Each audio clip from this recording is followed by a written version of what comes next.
Hi, my name is Ira Reingold. I'm the Executive Director of the National Association of Consumer Advocates. I'm also a board member of the Montgomery County Office of Consumer Protection Advisory Board. This series will be about how to buy a car without being cheated.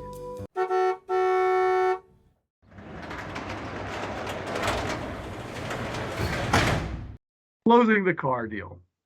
Okay, you've got your loan approval, you've agreed on a price with the car dealer. Now it's time to finalize the deal.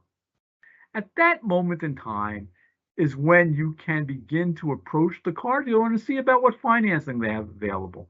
Never talk to them about financing until you actually have agreed to price. And never, never, never, when you're talking to a car dealer, answer if they ask you what do you want your monthly payment to be, never answer that question. You don't want to mix the financing of the car with the actual price of the car. So you've now agreed, so we're now at the point you've agreed to a price, you have a loan in pocket.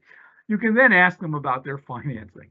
Find out what they offer. If they've got a better deal from you than the loan that you receive from your bank or the loan you receive from your credit union or online, then feel free to accept it, but you don't need to, and particularly if the terms aren't as good. But if the terms are better, then go ahead and take it. But if you agree to credit to dealer financing, be careful. Read everything very carefully. And the dealer may attempt to try to add things onto that financing contract that you don't want, that you don't need. You don't need an extended warranty.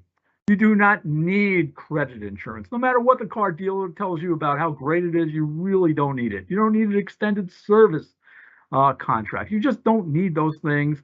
And if you want to keep your price down, both short-term and long-term, don't agree to any of those things, no matter how great they sound from the dealer's voice. You've been in control of this process the whole time.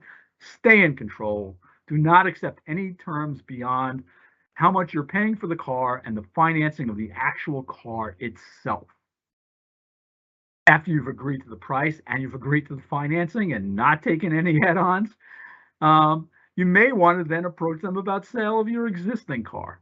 I've got a trade-in. How much will you give me for that car? They offer you a fair price, and you should have done your research to understand what a fair price is for that trade-in. Accept it.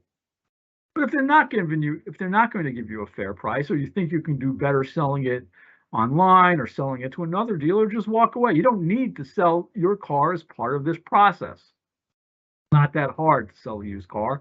And you really don't need to make it part of this process. But if they offer you a fair price and you don't want the hassle of having to sell it elsewhere, go ahead and trade it in at that point, but only after you've agreed to the price and you've agreed to the financing. Only then should you talk about credit trade-in.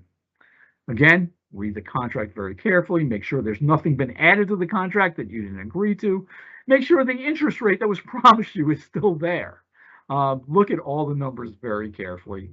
Be wary, be careful, read carefully. Then you sign the contract. You should be handed the car title, the keys, and you should be able to drive off the lot. To review, you've been pre-approved for a loan, you've agreed on a price, and now it's time to finalize the deal. So how you close that car deal. Only after you've got a price and a loan in place should you talk about the dealer about financing that they might offer. Compare their offer with what you have in pocket. If it's better, accept it. If not, walk away and just do the deal that you've made with your bank. Get the loan that you've did with your bank or your credit union. If you're going to accept car financing, make sure that the car financing doesn't include any extras. No matter what the car dealer says to you, you don't need extended warranties. You don't need credit insurance. Keep the financing to the car itself alone. It'll be much more affordable for you over the long term.